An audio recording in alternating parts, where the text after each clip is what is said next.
Hello and welcome to this episode of Inside View. My name's Cory Burnell and I'll be your host. And for any of you who have viewed this show over the years, you'll be very familiar with our guest. Joel Metzger is with us today, and he's with Calaveras County Water District, CCWD. So he's bringing us a lot of news and information about what's going on there. And so welcome, Joel. Thank you for joining us. It's great to be on the show, Cory. All right, buddy. Well, we haven't seen each other in a while, so it's been nice to catch up with you a little bit. For our viewers who don't know a little bit about your role at CCWD, will you tell them a little bit about what you do there and how long you've been there? Sure. So actually, I kind of started my career in Calaveras as a newspaperman, and I did that for about 6 years, and then I switched careers over to CCWD in 2014. And I took a lot of my skills with public relations and writing and getting to know the community and build relationships into the CCWD job. So what they did is they put me in charge of the customer service department and all public relations and public information officer sort of thing. And then over the years, and I guess it's been almost 5 years now, which is kind of crazy. It's been that long. Over the years, I've kind of evolved in my position, and now I manage the grants program. I manage the external affairs, so I still do all the PR and public outreach. I also do legislation and lobbying and commenting on important legislative issues that may impact the district or the county. And then finally, I do water use efficiency. And so that would be things like conservation or making sure that we are not losing too much water out of our distribution or transmission system, and helping inform replacements and capital improvements and things of that nature. And you get all of that done in an 8-hour workday, huh? It's it's one of those things where when you're a small district like CCWD, all of the managers have to wear quite a few hats, right. And we need to be talented in many different areas. And so I must say I'm really grateful for the opportunity that the district has given me to grow and to learn and expand my skill set. And I really enjoy all the different things that I do. I'll tell you one thing, I never get bored. Yeah, that's right. Busy, and then I guess wearing all those different hats at least makes every day a little bit different than the last, right? Very interesting. Oh, it does, because you never know if the governor is going to come out with some new legislative proposal and try to push that through the Assembly and the Senate, and we need to ramp up and start fighting that or supporting it. And then you have a giant break of a main line, and it's going to affect customers, so then all of a sudden I have to switch gears over there and get the word out about that and make a post on our website and take a bunch of calls, things of that nature. And then who knows, maybe there's a $5 million grant we need to apply for, so got to switch over and start writing a grant application. And it just continues to go back and forth between those things every day, and I'm not even mentioning the 10 other things that I do as well. So yeah. Well, we talked a little bit earlier about our agenda today, and we have a lot to cover, a lot of news to get out. So one of the things that's kind of hot off the presses, I just started this year, is your customer assistance program. So tell our viewers a little bit about that and what it takes to qualify for that program and how they might be able to benefit. Yeah, so the Customer Assistance Program, for short we call it the CAP, that was approved late last year by our Board of Directors, and it is a program that provides credits on bills for both water and wastewater customers. It is limited in nature because there's only so much funding to provide these credits to help low-income people. But just a brief overview is there are 200 spots on the list for water customers, 200 for sewer customers. The water customers get a $20 credit for each bill. The sewer customers get a $30 credit on each bill. And for those who don't know, we do send bills out every 2 months, so we only send 6 bills out a year. And so when fully funded for a full fiscal year, that program costs $60,000 in its current form. The target, again, is low-income folks who are really struggling. So we're looking at fixed income, maybe disabled veterans, retired folks who may be living off of Social Security.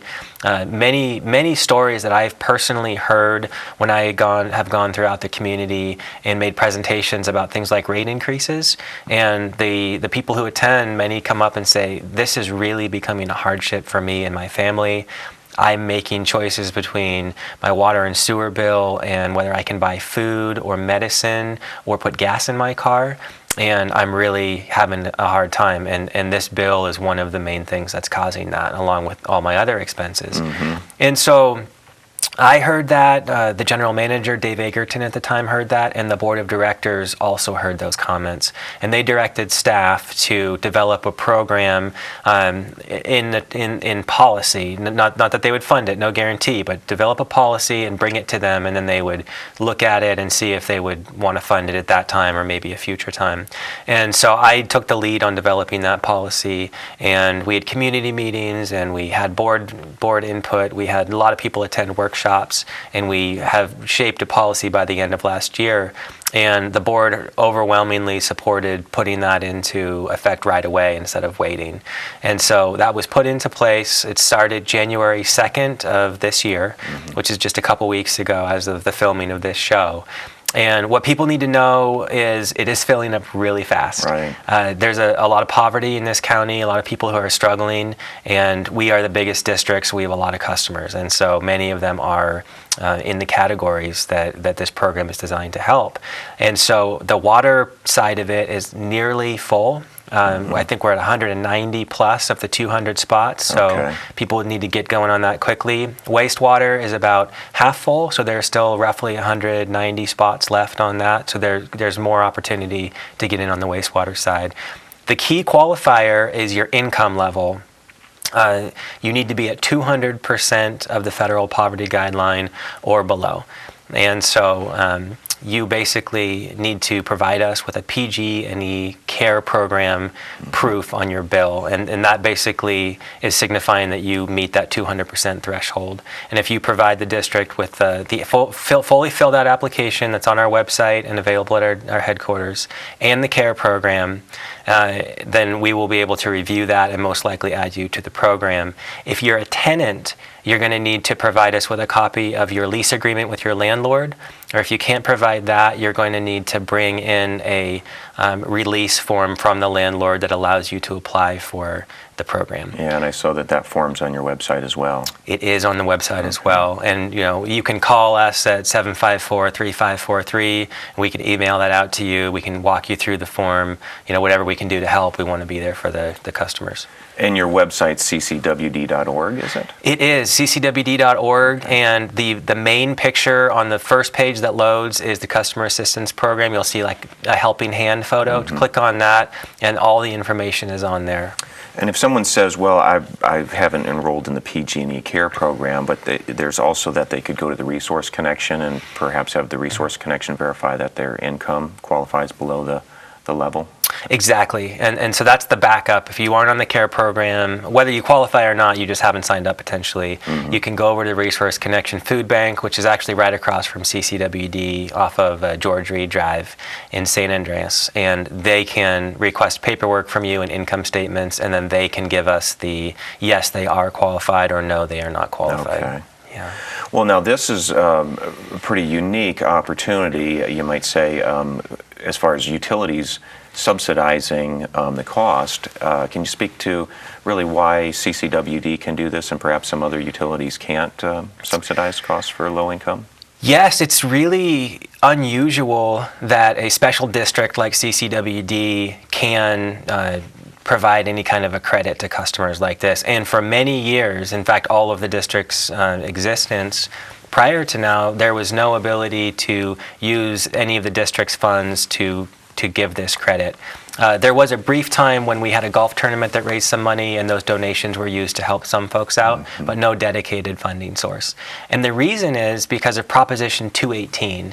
And that proposition was passed statewide, and it says that a special district like CCWD cannot take rate funds, ratepayer dollars, and use one person's money to subsidize another person, because that would be creating an inequity and choosing customer classes. We need to treat everyone exactly the same. same. So it's kind of a consumer protection sort of a law.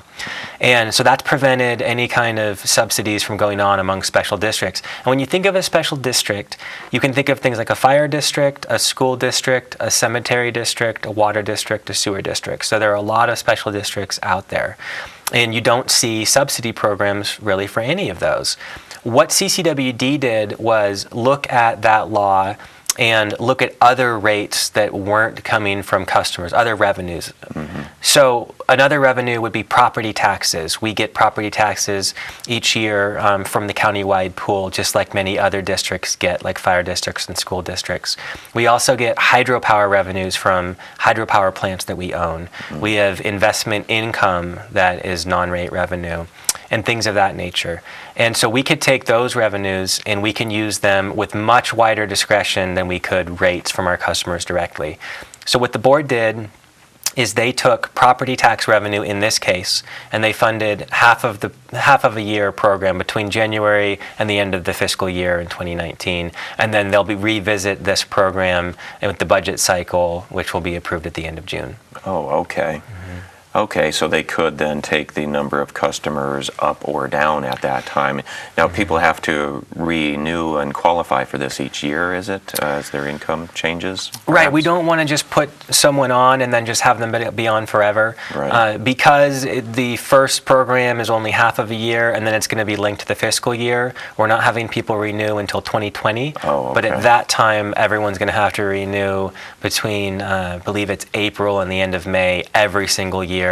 Provide a proof of PG&E care program that they still live with the residents, and we are looking carefully for fraud. We do not want this to go to someone who doesn't qualify. We want it to be targeted for those who truly need it.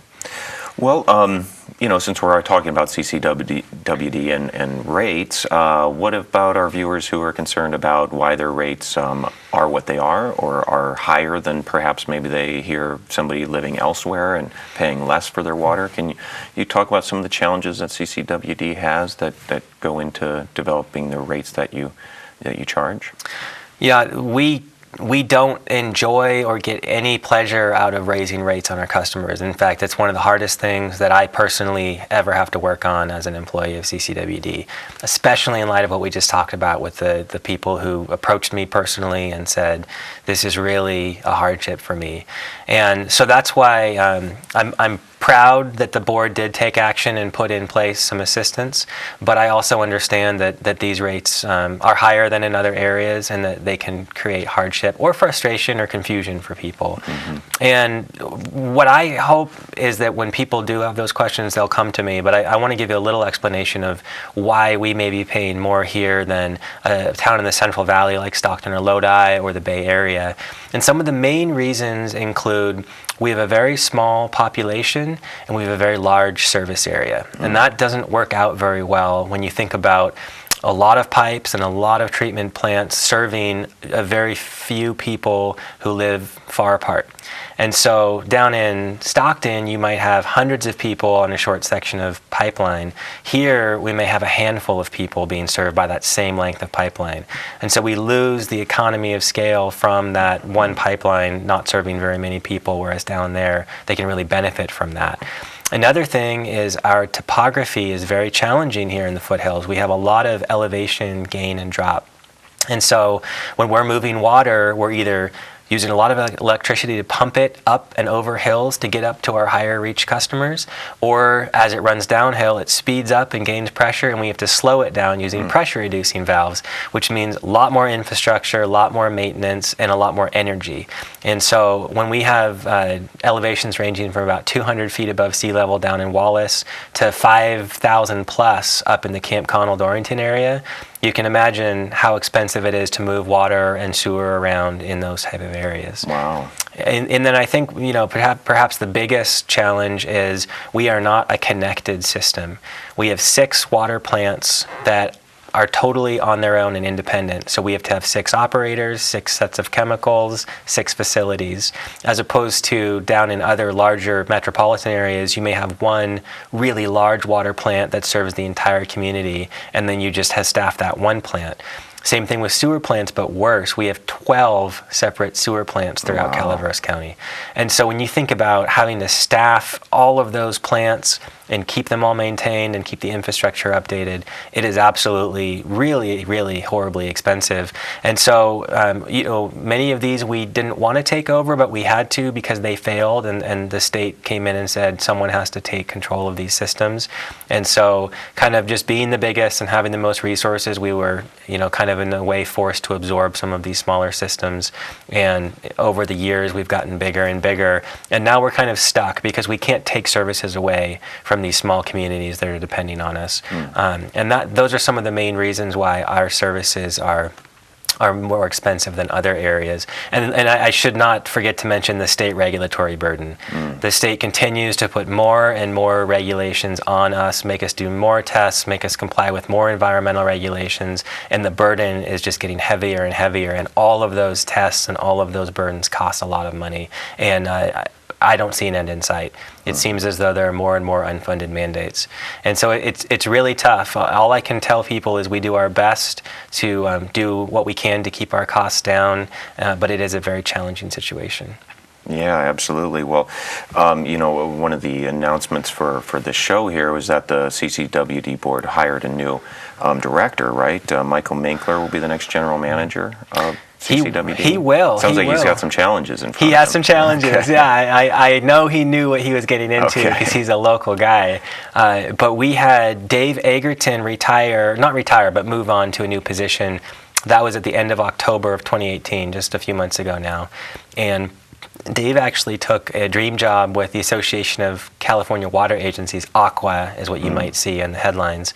And so he has moved on to a really neat and exciting position that's kind of one of his lifelong dreams is to be there. So he was with us for 4 years, and when he moved on, the board quickly moved to do a recruitment process. And they got quite a few very skilled candidates who showed up, and they chose 3 candidates to interview. And after the interviews, they selected Michael Minkler, who is the current general manager for the Utica Water and Power Authority. They provide raw water services to City of Angels Camp, Union Public Utility District in Murphys, and a lot of agricultural customers. And for those who have seen that really cool flume that looks like back to the gold mining days, kind of up by the Murphys area, looks like the water's running uphill. That's their system. That's their system. Yeah, when you drive from Murphys down to Angels on the grade road, that's the UWPA system. They also own a couple power plants, and so they generate a lot of revenue by running Stanislaus River water through flumes and then through their generators. So Michael has been working there for a few years, and he also is a trained lawyer, and so he's going to be bringing a lot of water experience and local knowledge to this new position. But certainly a lot of challenges that CCWD is facing. And I know that he's amped up and excited and ready to take all those on. Oh, good. Good. I'd look forward to meeting him. One thing that was of interest here with the fires that have happened, particularly the Butte fires, is you spoke a bit when we talked earlier about the challenge of cleaning water as a result of all the ash that is in our water from the watershed. So there's a new treatment facility being built in the Jenny Lind area. Can you tell our viewers a little bit about that project, the reasons for it? Absolutely. So this is called the Jenny Lind Pretreatment Facility, and that's our Jenny Lind water treatment plant, which actually is closer to Valley Springs than Jenny Lind. It's right down below New Hogan Dam on Silver Rapids Road is where it's located. And the Butte fire back in 2015 just denuded thousands of acres in the Calaveras River watershed and left them scorched and barren and very susceptible to erosion, although some areas were burnt so badly that they were hydrophobic and the water just went right across the top. But eventually that breaks down and you see a lot of erosion. So first you have the ash layer, which is all over those hills, and it washes down into the smaller tributaries, washes down into Hogan. So clearly Hogan took on a lot of sediment as a kind of a settling basin, but it also stirred up Hogan, and during big storms it kind of turned it into a big bowl of chocolate milk, and then that's released down through the dam into the Calaveras River below the dam, and that's where our intake is for the entire water supply for the area in Valley Springs, Rancho Calaveras, La Quintana. And it got so bad after one storm event that we had to shut that plant down because we couldn't handle the turbidity, the particulate matter in the water, the organics, the sediment, all of those things that our filters just couldn't handle. And so that's not a good situation to be in when you can't run your plant and you need to provide water to your community. And so we approached FEMA and we asked for a grant to build an additional buffer, and that's what the pretreatment plant is. It's one additional filter before the main filter plant that we've been using for years, and it will get a lot of that sediment and turbidity out of that water, and then it'll give our existing plant a much more achievable product to treat and treat rapidly. And so the butte fire impacts with the sedimentation will last for years. I mean, in some cases, it's 10 plus years, maybe even more than that. Wow. And so we need to have a long-term solution in place. So the Jennyland treatment plant had nearly $2 million in grant funding from FEMA, and it's under construction now, and we will hope to see it completed by spring, summer, and have it up and running and helping treat the water for the Valley Springs community. Does that $2 million cover the entire expense of the project? Or It does. It doesn't. It's a portion, so there is a matching component, and so it's more than a $3 million project. Yeah, yeah. Well, you mentioned that that's the intake for water for our area down in Valley Springs, where I live. Mm-hmm. Now, what about the intake issues up at Lake Tulloch that we've had in years past with drought years, for example, or concern about Lake Tulloch being drained? Are there some solutions there that CCWD has come up with? Now, that was a scary time during the worst of the drought in 2015, 2016. Tridam was saying they may have to draw down Tulloch, basically drain it down to a very low level, and that was going to be close to leaving our intake high and dry. So we spent about $650,000 to lower our intake deeper into the lake, and that way we could make sure we serve the Copperopolis community safely. Drought year, wet year alike, we'll always have a pump in the water. And so that was something that we were able to mitigate, and we don't have to worry about being high and dry anymore in Lake Tulloch. Yeah. Okay, well, and then the other work you're doing there is taking the sewer pipe that goes through the lake. If those of you floating on top of Lake Tulloch may not have known, there's sewer pipe running underneath you, right? So that's being moved, is it? It is, and it's long overdue. You know, you never want to have a sewer pipe in a drinking water supply because we pump our drinking water right out of the other side of Lake Tulloch, and so it's just not a good thing to have. So near O'Byrne's Ferry Road, near the Poker Flat subdivision, there's a little inlet that kind of reaches toward O'Byrne's Ferry with homes around it, and this sewer line goes under the water in that inlet. And so what we're going to do is we're going to reroute that straight out to O'Byrne's Ferry Road, and we're going to run that sewer line along O'Byrne's Ferry Road and then bring it back along Connor Drive and hook it into one of our large lift stations there by Connor Lake Estates. So that's going to be really, really positive in terms of minimizing the danger of having any kind of a hazardous spill in our drinking water supply. So we're very excited, but I must say the community is going to be impacted by this work, and there'll be construction in neighborhoods in the Poker Flat, Lake Tulloch Shores area, Connors Estates, Calypso Bay, and over on Kiva Drive in Copper Cove. And so we need to make sure that everyone gets the word about what's happening and when and why. So keep an eye out for some community meetings down there, homeowners associations meetings. I'll be down getting the word out, and our website will have lots of information about when this is happening as well. Right, and for those of you who've just tuned in, again, that website, ccwd.org. Well, let's talk a little bit about your other projects going on. There's a Reach One pipeline, I guess, up in Avery to Forest Meadows, that area. You want to tell viewers a little bit about that? Yeah, I'm really excited about Reach One. This is currently an 8-inch diameter pipeline that runs from Candy Rock Road in Avery all the way down to just a little bit down the hill from Forest Meadows. And it's an old pipeline built in 1965, and it's failing. It has a lot of leaks, and we need to replace it. So we're going to upgrade the size of that pipeline, and we're going to change the material to what's called ductile iron, which is a really long-lasting material and very strong. And so we're hoping to get more than 75 years out of this new pipeline, which would be fantastic. And so this project, the Reach One project, is mainly right along Highway 4. So we'll see some homeowners impacted and also some traffic impacts as the construction crew works. We're going out to bid with that shortly, and we'll see construction begin this spring, summer. and it will most likely be a multi-year project, always weather dependent, and what you find underground, you never really know what's under there. And so we're going to have a very dedicated campaign for public outreach on the Reach 1 project as well, let people know when it's coming through, what the impacts will be.